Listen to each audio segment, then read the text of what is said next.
حضرت یعقوب علیہ السلام کے لیے ناممکن تھا اپنے بیٹے سے دوبارہ ملنا، اور حضرت یوسف علیہ السلام کے لیے ناممکن تھا مصر کا گورنر بن جانا۔ حضرت مریم علیہ السلام کے لیے ناممکن تھا حاملہ ہونا۔ سمندر کے لیے ناممکن تھا حضرت موسیٰ علیہ السلام کے لیے 2 حصوں میں تقسیم ہو جانا اور ان کی قوم کو دشمن سے بچانا۔ ابراہیم علیہ السلام کے لیے ناممکن تھا صحیح سلامت آگ سے باہر آ جانا جس میں ان کے لوگوں نے انہیں جھونک دیا تھا۔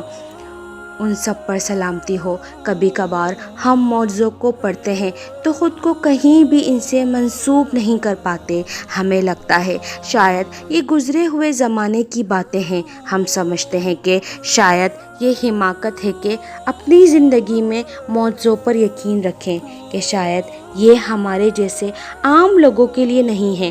لیکن اگر ہم کبھی تجربہ کریں تو اس خوشی کا جو ہمیں اس وقت میسر ہو جائے جب لگ رہا ہو کہ زندگی بس تباہی کے دہانے پر ہے، تو جان جائیں گے کہ یہ کس قدر معجزاتی بات ہے۔